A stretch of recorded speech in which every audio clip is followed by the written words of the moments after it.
예레미야 45장 1절부터 46장 24절까지 말씀 가지고 오늘 함께 나눕니다.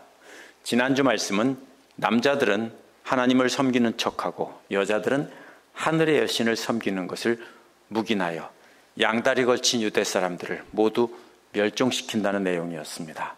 이어지는 오늘 말씀에서 하나님께서는 말씀 전하느라 고통을 받은 바룩만 남기고 다 쓸어버리겠다고 하십니다.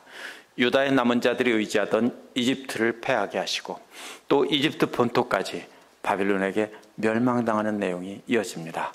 세상의 강한 힘을 의지하는 것은 아무 소용이 없다는 것입니다. 이 말씀을 통해서 우리는 어떻게 하면 세상의 강한 힘을 의지하지 않고 하나님만 의지할지 생각해 보도록 하겠습니다. 45장 1절부터 5절은 말씀 전한 자만 남기고 다 쓸어버리시는 하나님이 나옵니다. 1절은 예레미야가 불러준 말을 바룩이 받아 썼던 때가 기원전 605년에서 604년이라고 합니다. 그때 예레미야가 바룩에게 말한 내용입니다. 2절은 하나님께서 바룩에게 말씀하셨다는 것입니다. 3절은 하나님의 말씀을 받아 써서 전한 뒤에 바룩이 얼마나 힘들었는지를 나타내는 말입니다. 바룩이 이제 재앙이 내게 닥쳤다. 왜냐하면 주님께서 나의 육체적 고통 위에 슬픔을 얹어 놓았기 때문이다 라고 했습니다. 바룩의 한 말을 보면 육체적 고통이 재앙이 아닙니다. 그 고통 위에 낙심해서 슬픔이 닥쳐오는 것이 재앙입니다.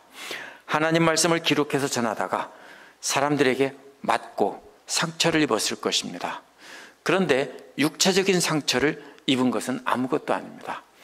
그 뒤에 사람들에게 계속 욕을 먹었는데 하나님께서는 아무런 위로의 말씀이 없었던 것입니다.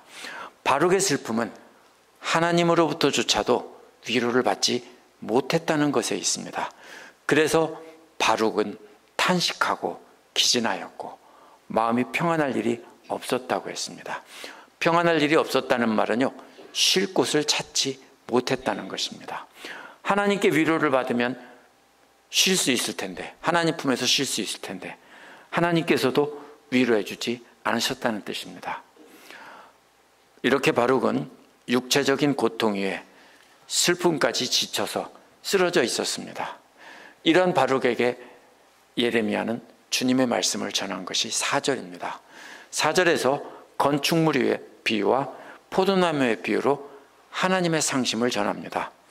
하나님께서 바룩에게 주신 말씀은 하나님께서는 세운 것을 헐기도 하고 하나님께서 심은 것을 뽑기도 한다는 것입니다. 무슨 뜻이냐면요, 유다를 세우고 심었다라는 겁니다. 그런데 저들의 끊임없는 범죄로 참고 참다가 할 수 없이 하나님께서 세우고 하나님께서 심은 것을 헐고 뽑아버렸다는 겁니다. 이런 뜻입니다. 바룩에게 너 힘드냐? 너하고 나는 비교도 안 된다. 나는 내가 세운 걸 다 헐어버렸고 내가 심은 걸 다 뽑아버린다. 이렇게 말씀하십니다. 끊임없는 범죄로 들포도만 열리기 때문에 뽑아버릴 수밖에 없습니다. 끊임없는 범죄로 바로 하나님께서 세우신 유다를 허물 수밖에 없습니다. 그래서 온 세상을 내가 이렇게 다스린다는 말은 모든 땅이 다 그렇다는 겁니다. 바룩은 하나님의 위로조차 없다고 힘들다고 하소연을 했는데 하나님께서는 바룩의 상심보다 훨씬 더 크다는 겁니다. 하나님께서 지으신 것을 다 알게 됐고 심으신 것을 다 뽑게 되었다는 겁니다. 아무 소용이 없게 됐다는 겁니다. 이스라엘의 모든 땅들이 하나님께 그렇게 실망을 줘서 하나님께서는 많이 낙심하셨다는 겁니다. 바룩의 낙심과는 비교가 안 된다는 것입니다. 5절에서 하나님은 이렇게 말합니다. 내가 이제 큰일을 찾느냐? 그만두어라 라고 말씀하십니다. 바룩을 우리가 우습게 보기 쉬운데요, 바룩은 교육을 많이 받은 지식인이었고요, 시드기야의 고위 관료였습니다. 사실 세상적인 지식으로 보면 예레미야와는 비교도 안 될 만큼 교육을 많이 받은 엘리트 지식인입니다. 우리가 생각할 때 예레미야가 불러주는 것을 받아 썼기 때문에 그냥 단순히 글씨만 받아 쓰는 사람인 줄 알지만요, 그게 아닙니다. 유다 사람들 가운데 최고 엘리트에 속한 사람이고 존경을 받던 사람입니다. 그렇기 때문에 이 사람은 나라를 걱정하며 자기가 스스로 하나님 말씀을 전해서, 하나님께서 주신 말씀을 전해서 백성들을 깨우쳐가지고 유다를 다시 하나님 앞에 신실한 백성으로 세워야겠다라고 생각했습니다. 그것이 바룩이 찾고 있던 큰일입니다. 하나님께서는 뭐라고 했습니까? 저들이 멸망한다고 전하라고 한 겁니다. 근데 바룩은 뭘 하려고 했습니까? 저들을 내가 회개시켜서 하나님을 위해서 위대한 백성으로 다시 돌려놓겠다라고 생각한 것입니다. 그러나 하나님께서는 그만두라는 겁니다. 원어에서는 바로 다음에 왜냐하면 보라라는 말을 하십니다. 하나님께서 모든 육체에게 재앙을 내릴 것이다. 하나님도 더 이상 유다를 한결같은 사랑으로 참아주지 않겠다는 겁니다. 하나님께서도 포기한 악한 백성을 바룩 네가 바로잡아서 위대한 백성으로 만들겠다고 생각하는 원대한 꿈을 꾼 것은 잘못이라는 겁니다. 바룩의 잘못이 하나님께서 말씀하신 것보다 자신이 더 큰 일을 하려고 원대한 꿈을 품은 것이 잘못입니다. 그러나 하나님께서는 바룩을 책망한다기보다는 위로하시는 겁니다.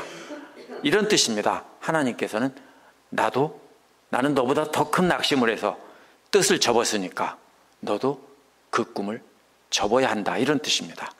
하나님께서 모두 다 심판하실 텐데 바룩 너만큼은 보호해 주겠다는 겁니다. 어디로 가든지 목숨만은 살려주겠다고 했습니다. 목숨을 건져준다는 말은요, 생명을 전리품으로 주겠다는 뜻입니다. 용사가 적을 다 쓸어버리고 전리품을 품에 간직하고 돌아오는 것처럼 하나님께서는 다 쓸어버리고 나서도 바룩만큼은 전리품으로 간직해서 돌아오신다는 비유입니다. 이 내용은 연대 순서대로 연결된 것이 아닙니다. 훨씬 더 오래전의 일이기 때문입니다. 그러나 하나님께서는 예레미야를 통해서 바룩에게 하신 말씀은 이집트로 피난 간 사람을 다 멸하시겠다는 내용이기 때문에 그것을 다시 한번 상기시키는 것입니다. 하나님께서 모두 다 쓸어버리실 텐데 바룩만큼은 간직해서 품에 안고 돌아오신다는 겁니다. 바룩은 문제가 너무 많이 나갔다는 겁니다. 유다 백성들 중에 최고 엘리트였던 바룩은 나라와 백성을 염려해서 바로잡으려고 했습니다. 그래서 내가 이 나라를 하나님의 거룩한 백성으로, 이 백성들을 다시 바로잡아야 되겠다, 이렇게 생각했습니다. 그러나 바룩은 너무 많이 나갔다는 겁니다. 하나님보다 앞서갔다는 겁니다. 그런데 생각대로 되지 않고 사람들에게 육체적인 상처를 입었는데 하나님께서도 앞장서지 않으니까 낙심해서 상처 입었습니다. 하나님, 제가 이렇게 하나님을 위해서 이렇게 일하려고 하는데 하나님 왜 아무 말씀도 안 하시고 아무 일도 안 하세요? 라고 하면서 하나님 때문에 큰 상처를 입은 겁니다. 바룩은 사람들한테 맞아서 상처 입은 건 문제가 아니에요. 하나님께 상처를 입은 겁니다. 그런 바룩에게 너 힘드냐? 나는 훨씬 더 힘들다. 내가 세우고 심은 유다를 허물고 뽑아버린다, 이런 뜻입니다. 그만하면 됐다. 이제 그만두어라. 더 이상 상처받지 말고 포기하라는 것입니다. 하나님께서 포기하셨으니까 너는 포기하라는 겁니다. 우리가 여기서 이런 실수를 정말로 많이 합니다. 우리도 열심히 하나님 말씀 배우고 전하면서 우리가 모든 사람을 구원하겠다는 큰 꿈을 꿀 수 있습니다. 그러다가 마음대로 안 되고 욕만 먹다가 낙심합니다. 그런데 하나님, 왜 아무것도 안 하세요? 내가 이렇게 하나님 말씀 열심히 전하고 사람들을 구원하려고 애를 쓰는데 하나님 어째서 아무것도 안 하세요? 제가 이렇게 힘든데 하나님 저를 왜 위로해 주지 않으세요? 이렇게 할 수 있습니다. 그럴 때 우리가 뭐 한 거냐면요, 너무 많이 나간 겁니다. 하나님보다 더 앞에 나간 겁니다. 우리의 생각을 가지고 우리가 하나님을 변화시키려고 하면 안 됩니다. 하나님께서 변화시키는 거고 우리는 단지 전할 뿐입니다. 온 세상을 변화시켜서 하나님 앞으로 인도한다는 큰 꿈은 하나님께서 그렇게 하시려고 애를 쓰시고 한결같은 사랑으로 참으시며 돌보셨는데도 못하신 일입니다. 왜냐하면 하나님의 능력이 없어서가 아니라 인간들이 악하기 때문입니다. 악한 인간들을 하나님께서 강제로 바꿔놓지는 않습니다.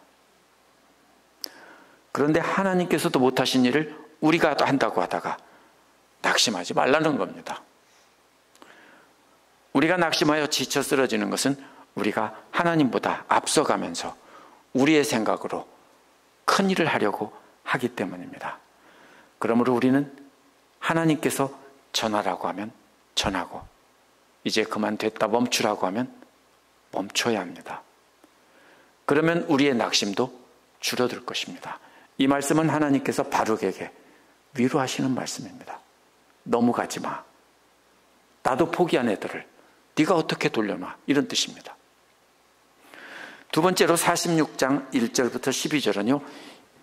의지하던 이집트를 패하게 하시는 하나님이 나옵니다. 세번역 1절은요. 이것은 이방민족들에게 전하라고 예언자 예레미야에게 하신 주님의 말씀이다. 이렇게 번역했는데요. 이건 분명히 잘못 번역했습니다. 이 말씀은 이방민족들에게 전하라는 뜻이 아니라 나라들에 관해서 예언자 예레미야에게 주신 여호와의 말씀이다. 이런 뜻입니다. 원어를 직역하면요. 여러 나라들에 관해서 예언자 예레미야에게 주신 여호와의 말씀이다. 무슨 말입니까? 주변 나라들을 하나님께서 심판하신다는 것이지 그 나라들에게 말씀을 전하라는 뜻이 아닙니다. 이것은 유다의 남은 자들에게 주신 말씀이고요. 세번역은 오해하기 쉽도록 번역했습니다. 46장에서는 이집트가 나오고 블레셋, 모압, 암몬, 에돔, 유다 주변 나라들에 대한 심판이 나옵니다. 그것이 바로 나라들입니다. 그 나라들이 어떻게 되는지를 말씀하시는데 나라들을 그렇게 다 망하게 할 것이니 주변 나라를 의지하지 말라는 겁니다. 그말리아를 죽인 사람도 어디로 갑니까? 이웃 나라로 도망가죠. 근데 아무 소용이 없다는 겁니다. 이것은 이방 나라들에게 회개하라고 말씀을 전하라는 뜻이 아니라 하나님께서 너희들이 의지하는 세상 나라들을 다 멸할 것이니까 더 이상 그들을 의지하지 말고 하나님만 의지하라는 뜻입니다. 이거 잘못 읽으면 안 됩니다. 2절은 먼저 이집트, 특별히 이집트 왕 바로 느고의 군대에 관한 말씀이라고 하셨습니다. 바로는 이집트 왕을 모두 부르는 말이고요.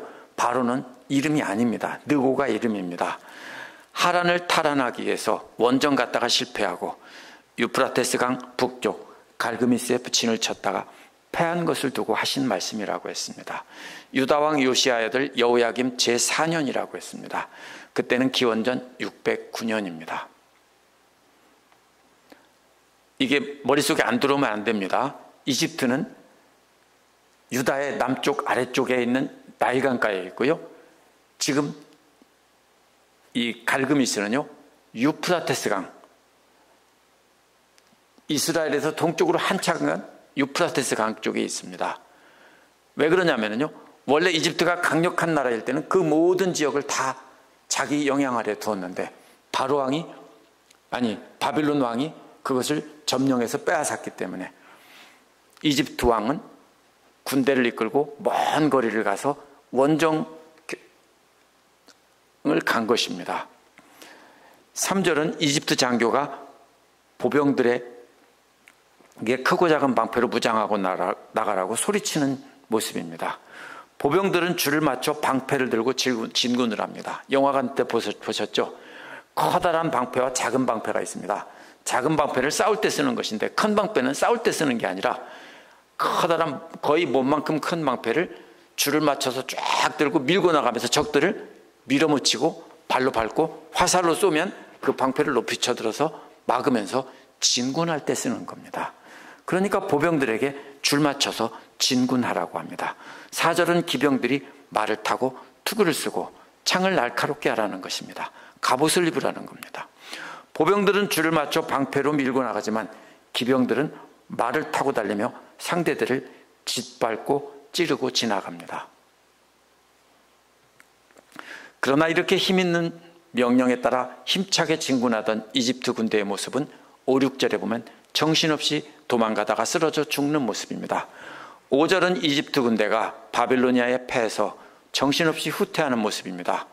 그들의 용사들이란 앞장서서 싸우는 경험이 많은 장군들입니다. 그런데 그들마저도 정신없이 도망합니다. 그런데 6절에 보면 발이 빠른 자도 도망하지 못한다고 했습니다. 용사가 도망하지 못한다고 했는데 다른 말입니다. 발이 빠른 자들은 정신없이 달아나는 장면입니다. 그러나 용사들은 그게 아니라 포위망을 뚫고 탈출한다는 뜻입니다. 발이 빠른 자들은 적에게 포위되기 전에 도망가는 겁니다. 근데 용사들은요, 적에게 포위됐어도 칼을 휘두르면서 적을 무찌르고 뚫고 나간다는 뜻입니다. 근데 그렇게 못한다는 뜻입니다. 용사들 마저 포위망을 뚫지 못하고 유프라테스 강가에 전부 쓰러져 죽으면 나머지는 말할 것도 없습니다. 7, 8절은 이렇게 패한 이집트가 다시 군대를 일으키는 모습입니다. 패한 뒤에 돌아가서 다시 군대를 모집해서 또 공격을 합니다. 이집트 군대가 나일강 물처럼 불어온다고 했습니다. 여름철에 이 나일강은요, 천천히 불어납니다. 바다처럼 하고는 아주 넓은 강입니다. 세계에서 제일 큰 강입니다. 그런데요, 이 강물이 서서히 계곡물처럼 확 불어나는 게 아니라 서서히 물이 점점 높아지는데 나중엔 둑을 무너뜨리고 온 세상을 다 물바다로 만듭니다. 그래서 물이 엄청난 속도로 사방을 싹 쓸어버립니다. 그렇게 범람해서 온 땅을 쓸어 지나가면 거기에 쌓인 거름기 때문에 나중에 농사가 잘 됩니다. 그래서 이 나일강물이 범람하는 장면처럼 이집트 왕은 온 세상을 그렇게 다 쓸어버리겠다라는 뜻입니다. 9절은 여러 나라의 군대로 용병들을 동원해서 공격하는 모습입니다. 먼저 말들아 달리라는 말은요, 기병들에게 공격하라는 것입니다. 기병들은 말만 타고 창을 들고 갑옷을 입고 달려가면서 적진이 대열을 이루고 있으면 그냥 밟고 지나갑니다. 근데 말로 달려서 밟고 지나가는 군대를 옛날에 칼이나 창을 들고 있는 사람들은 공격해서 말을 이길 가능성이 거의 없습니다. 속도도 있는 데다가 공격하기도 전에 먼저 밟히기 때문입니다. 그렇게 해서 기병대들이 사정없이 밟고 지나가면 그 다음에 오는 것은 바로 뭐냐면요, 병거가 나오죠. 병거는 뭐냐면은 말이 뒤에다가 작은 수레를 매달고 갑니다. 오늘날 말하면은 탱크와 같은 것입니다. 그러니까 작은 수레를 매달고 가는 배너에서 나오는 그런 것이죠. 그게 사정없이 달린다는 겁니다. 그러면 적군을 그냥 사정없이 짓밟으면서 적군들을 다 뭉개놓습니다. 그렇게 다 망가뜨려 놓으면 그 다음엔 누가 갑니까? 용사들이 앞장서서 달려가서 치고 나머지 보병들은 나머지 쓰레기 청소를 하는 겁니다. 이게 고대의 전투 방식인데 그대로 설명을 해놨습니다. 이 전투에 참가한 에티오피아는 나일강 상류 지역에 사는 사람들인데요. 리비아라고 번역한 나라는 북아프리카 동쪽 해안에 있는 오늘날 소말리아라고 하는 사람도 있고요. 지중해 연안에 있는 리비아라고 하는 사람도 있습니다. 어느 쪽인지 정확히 알 수는 없습니다. 이들은 방패를 잡고 전진하라고 했습니다. 또 리디아는 소아시아와 그리스 지역의 지중해 해변에 있었다고 했습니다. 리디아 사람들은 활을 잘 쏘는 사람들입니다. 마치 뭐와 같습니까? 우리 고구려 사람들처럼 활을 잘 쏘는 사람들입니다. 그래서 어떤 사람들은 흉노족 이런 사람들과 그쪽과 연결하는 사람들도 있는데요. 활을 잘 쏘는 사람들입니다. 말을 타고 거꾸로 활도 쏘는 그런 사람들입니다. 그래서 그 사람들을 동원해서 이렇게 공격하는 겁니다. 그래서 이집트는 많은 나라들에게 돈을 주고 군대를 사서 이렇게 다시 공격하고 있습니다. 10절은 만군의 주님께서 이집트에 대해 복수하는 날이라고 외칩니다. 무엇에 대한 복수입니까? 여기엔 나와 있지 않은데요. 열왕기하 34장 28절에서 요시야 왕이 이집트의 바로 느고 왕의 군대와 싸우다가 죽은 일이 기록되어 있습니다. 주님께서 그 원수를 갚아주신다는 겁니다. 10절에서 그 칼이 그들을 삼키고 그들의 피를 배부르게 마신다고 했습니다. 칼을 맹수에 비유해서 칼로 사람들을 쳐 죽이는 것을 피를 마신다라고 했습니다. 사나운 맹수가 이집트 군대를 사정없이 물어뜯고 피가 분수처럼 쏟아지는 그 피를 마시는 것과 같이 비유한 것입니다. 만군의 주께서 이집트 군대를 유프라테스 강가에서 희생제물로 잡는 날이라고 했습니다. 희생제물을 잡으면 어떻게 합니까? 피를 쏟죠. 그것처럼 이집트 군대들이 그렇게 피를 쏟으며 희생제물처럼 도륙을 당한다는 뜻입니다. 11절에서 살아남은 군대들이 치료약을 찾는 장면입니다. 길르앗 산지로 올라가서 유향을 가져오라고 조롱하는 말입니다. 근데 아무리 좋은 약, 많은 약을 써봐도 소용이 없다는 겁니다. 어떤 약을 써도 치료받을 수 없다는 겁니다. 그렇게도 강했던 이집트는 이제 힘을 잃고 죽어가는 병자와 같습니다. 12절은 한번 참패하고 주변 나라 용병을 고용해서 또다시 공격했지만 완전히 패했습니다. 그래서 그 소문이 온 세계에 퍼졌습니다. 천하를 호령하던 이집트는 이제 완전히 망했다는 겁니다. 이집트의 용사들마저 서로 부딪혀서 함께 쓰러져 죽었다는 것입니다. 이것은요, 달려가다가 자기들끼리 부딪혔다는 게 아니라 이미 먼저 쓰러진 용사에게 걸려 넘어졌다는 뜻입니다.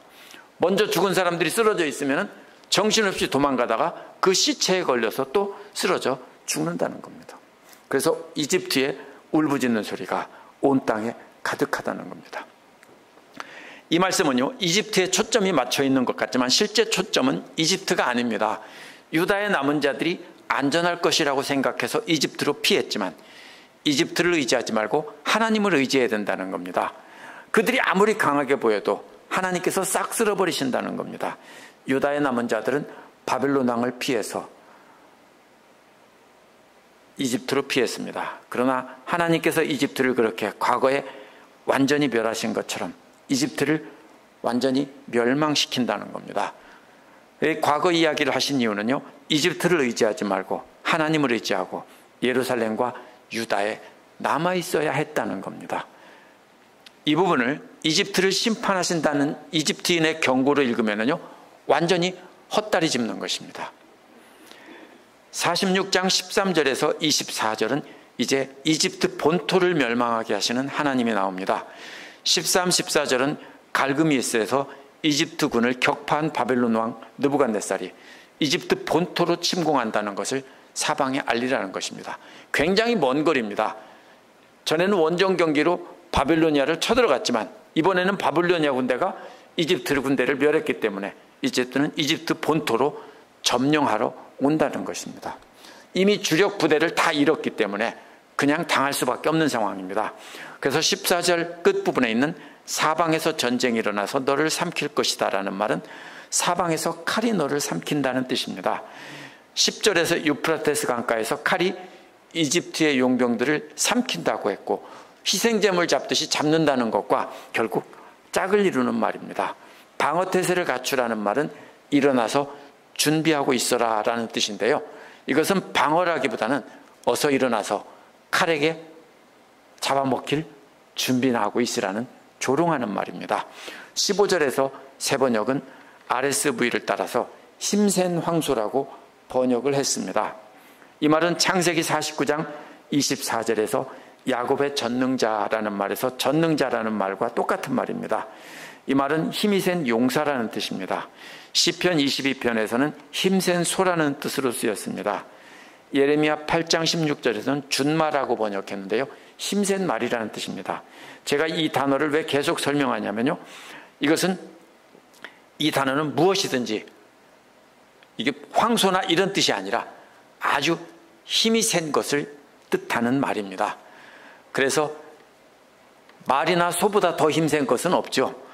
개역에서는 너의 장사들이라고 했는데 저는 너의 전능자들이라고 앞에서 말한 그 힘센 황소, 그것과 같이 번역해야 된다고 생각합니다.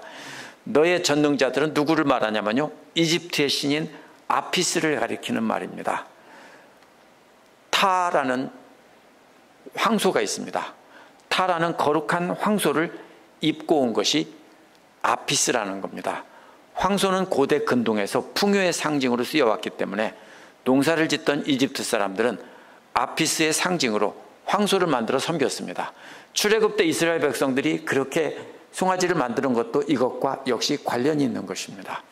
그래서 세번역은 너의 힘센 황소들이라고 의역을 했는데, 이 힘센 황소들은 이집트의 신 아피스를 상징하는 것입니다. 주님께서 이집트의 신들을 메어 쳤다는 것입니다. 16절은 유프라테스 강 갈그미스에서 이집트 군대들이 참패한 모습을 그림처럼 그렸습니다. 12절에서는 쓰러진 용사들에게 걸려 넘어진다고 했는데, 16절에서는 수많은 군인들이 쓰러져 다른 군인들의 걸림돌이 된다는 뜻입니다. 쓰러진 군인들이 일어나서 우리 민족과 우리가 태어난 땅으로 돌아가자고 합니다. 왜냐하면 자신들을 삼키는 압제자의 칼 때문이라는 것입니다. 이집트의 용사들이 다 죽어가면서 어서 도망가서 집으로 가자, 이런 뜻입니다. 17절에서 이집트 왕 바로를 기회를 놓친 떠벌이라고 부르라고 했습니다. 왜냐하면 그가 큰 승리를 장담했기 때문입니다. 또 예루살렘이 포위되었을 때 시드기야에게 큰 소리치며 자신이 물리쳐 주겠다라고 장담했기 때문입니다. 이집트 왕 바로는 수없이 자신의 힘을 과시하며 바빌론 군대를 물리칠 수 있다고 큰 소리를 쳐댔습니다. 17절에서 큰 소리치며 떠버리기만 하던 시끄러운 이집트 왕 바로와는 달리 18절에는 진짜 왕이 등장합니다. 진짜 왕은 나는 왕, 만군의 주다, 이렇게 선포합니다. 하나님은 죽은 신들인 우상들과는 달리 살아계신 분이고요, 그 살아계신 하나님께서 맹세한다는 겁니다. 이 맹세는 떠벌이 허풍쟁이 이집트 왕 바로의 거짓 맹세와 대조가 됩니다. 하나님의 맹세는 무엇입니까? 이집트 군대를 공격하는 군대는 산들 사이에 우뚝 솟은 다볼산과 같고 바닷가의 높이 솟은 갈멜산과도 같다라고 했습니다. 다볼산은 다윗의 아내인 아히노암의 고향인 이스라엘 평원에 있습니다. 넓은 평원 위에 1800피트가 되는 산 하나만 우뚝 솟아 있습니다. 마치 바다에 섬이 떠 있는 것처럼 완전 평지에 1800피트짜리 산이 하나만 딸랑 서 있습니다. 엄청난 높이는 아니지만요, 평지에 있기 때문에 대단히 인상적인 산입니다. 이와 대조되는 갈멜산은요, 지중해 바닷가에 홀로 우뚝 서 있습니다. 역시. 그래서 1700피트입니다. 바빌로니아 왕이 그 산과 같다는 겁니다. 아무것도 없이 평평한 곳에 혼자 높이 솟아있는 그 산과 같은 존재가 바로 바빌론 왕이라는 겁니다. 절대로 이길 수 없다는 것입니다. 19절에서 주민들, 이집트의 딸들이라고 부릅니다. 6장 26절에서는 또 예레미야 다른 곳에서는 예루살렘 주민들을 예루살렘의 딸들이라고 했죠. 여기서도 이집트 주민을 이집트의 딸들이라고 하는 거지 실제로 여자들을 가리키는 말이 아닙니다. 예레미야는 예루살렘 주민들이 완전히 멸망하고 포로로 끌려갔던 아픈 추억을 생각하며 이집트의 주민들도 그렇게 잡혀갈 준비를 하라는 것입니다. 이제 이집트의 멤피스는 예루살렘처럼 황무지가 된다는 겁니다. 20절에서 예쁘디 예쁜 암송아지는 이집트이다 라고 말합니다. 그런데 물어뜯는 파리 때문에 북쪽에서 파리떼들이 북쪽에서 암송아지 위로 몰려온다는 것입니다. 수많은 파리떼들이 암송아지를 물어뜯는 그림입니다. 이것은 한국에 있는 파리떼들처럼, 똥파리들처럼 파리 엉덩이에 붙은 똥이나 뜯어먹는 파리들이 아닙니다. 이것들은 소 등에 앉아서 살을 뜯어먹고 피를 빨아먹는, 마치 여기 바닷가에 있는 넷과 같은 겁니다. 그렇기 때문에 파리들이 새카맣게 몰려와서 예쁘디 예쁜 암송아지 위에 새카맣게 내려앉습니다. 이게 무슨 뜻입니까? 바벨론 군대들이 몰려오는 것을 마치 파리떼에 비유한 겁니다. 그래서 예쁘디 예쁜 암송아지가 어떻게 됩니까? 이제는 뜯겨 죽습니다. 피를 빨려서 죽는 것입니다. 21절의 용병들은 46장 9절에서 바빌로니아 원정을 위해 고용한 용병들입니다. 그런데 이들을 살찐 송아지라고 비유합니다. 아무 쓸모없다는 뜻입니다. 살찐 송아지는요, 잡아먹을 거리를 뜻하는 말입니다. 이들은 왜 고용했습니까? 힘센 황소라고 알고 고용을 했는데 알고 보니까 살찐 송아지라서 바벨론 군대에게 가서 잡아먹기만 한다는 뜻입니다. 바벨론 군대의 밥이라는 뜻입니다. 너희들은 힘센 황소인 줄 알고 보냈는데 그들은 그들 앞에 살찐 송아지라 도륙당하기만 했다는 뜻입니다. 22절은 몰아닥친 바벨로니아 군대를 벌목하는 사람들로 비유합니다. 이집트를 뱀으로 비유했습니다. 뱀은 이집트 사람들의 종교에서 매우 중요한 상징이고 왕실의 상징으로 쓰이던 것입니다. 본래 뱀은 숲속으로 도망하면 찾을 수 없습니다. 그렇죠. 이집트 나일강가에 아주 빽빽한 밀림과 같은 숲속에 들어가면 찾을 수 없습니다. 그러나 바빌로니아 군대는 도끼를 든 벌목꾼처럼 진군해 온다는 것입니다. 그때 뱀이 할 수 있는 것이 뭐가 있습니까? 벌목꾼들 앞에서 슉 하고 소리를 내고 겁을 주다가 도망가는 것밖에 없습니다. 그래서 나무가 빽빽한 숲으로 도망가는 겁니다. 그런데 23절에서요, 뱀이 숲으로 도망가도 아무 소용이 없다는 겁니다. 바빌로니아의 벌목꾼들이 빽빽한 숲을 다 베어낸다는데 얼마나 많은지 메뚜기 떼에 비유합니다. 이 메뚜기 떼는 우리나라의 메뚜기가 아니라 중동이나 아프리카 북부에 있는 메뚜기인데요, 이 메뚜기 떼들은 한 번 지나가면 나무건 풀이건 하나도 남김없이 다 먹어치우고 지나갑니다. 오늘날은 중국 서쪽까지 이게 나타난다라고 하죠. 바로 그것입니다. 그만큼 많은 벌목꾼들이 와서 그 엄청난 이집트의 숲을 뭐로 만듭니까? 맨 땅으로 만든다는 겁니다. 그럼 뭐만 남습니까? 뱀만 남겠죠? 바로 그런 뜻입니다. 그래서 바빌로니아 군대에게 그 땅이 완전히 발가벗겨지고 이제 완전히 끝난다는 겁니다. 그래서 24절에서 뭐라고 말합니까? 24절에서는 이제 딸 이집트의 백성이 수치를 당하고 북녘 백성에 넘어간다. 이것은 이집트의 백성이 북쪽에서 온 바빌로니아 군대에 넘겨져서 벌거벗겨지고 성폭행 당하는 여인처럼 비유한 것입니다. 왜냐하면 앞에서 이집트의 딸이라고 했기 때문입니다. 오늘 말씀에요, 두 가지 잘못된 믿음이 나옵니다. 잘 생각해 봐야 됩니다. 먼저 바룩의 믿음입니다. 사실 바룩은 잘못한 것이 없습니다. 그 백성들을 다시 하나님께로 돌려놓겠다는, 그래서 위대한 하나님의 백성이 되게 하겠다고 열심히 복음 전하고 말씀 전하고, 복음이 아니고요, 하나님 말씀 전하고 회개하라고 한 것뿐입니다. 바룩의 잘못은 하나님으로부터 오는 명령을 듣기보다는 자기의 생각에 따라 위대한 꿈을 꾸고 그 일을 계속 죽도록 하다가 지쳐 쓰러져 버렸습니다. 그리고 뭐라고 합니까? 하나님 왜 안 도와주세요? 내가 사람들에게 당하는 것보다, 매를 맞고 당하는 것보다 더 힘든 게 뭔지 아세요? 하나님이 아무것도 안 하시는 거예요. 그런데 하나님께서는 멈춰 하신 겁니다. 하나님께서 심판하기로 결정했기 때문입니다. 하나님께서 이미 용서하지 않고 심판하기로 결정했는데 하나님 영광을 위해서 죽도록 헌신한다면 그것이 잘못입니다. 이런 실수를 어떻게 합니까? 오늘날 교회 역사에도 수도 없이 나옵니다. 그것은 우리의 생각에서 나온 것이라면요, 아무리 위대한 일이고 좋은 일을 했다고 하더라도 교만이고 불순종입니다. 우리는 하나님께서 멈추라고 하면 멈춰야 되고 나가라고 하면 나가야 됩니다. 그리고 하나님께서 가라고 할 때를 기다리고 조용히 있어야 됩니다. 그렇게 순종할 때 하나님께서 우리를 귀히 여기신다는 뜻입니다. 우리가 여기에서 조심을 해야 합니다. 두 번째로 잘못된 믿음은 이집트로 달아난 유다의 남은 자들입니다. 그들은 강력한 이집트로 피하는 것이 하나님 뜻이라고 했습니다. 하나님께서 바룩과 마찬가지로 자기들 생각이 곧 하나님의 뜻이라고 착각했다는 겁니다. 그래서 예레미야가 그렇게 전했어도 우리 하나님이 그럴 리가 없다며 거부한 것입니다. 둘 다 믿음이 좋은 사람들입니다. 근데 잘못된 믿음입니다. 우리는 세상에 강한 힘을 의지하면 안 된다는 것입니다. 하나님께서는 세상에 강한 자들을 사용하셔서 우리를 보호하시고 복을 주신다고 우기면 안 됩니다.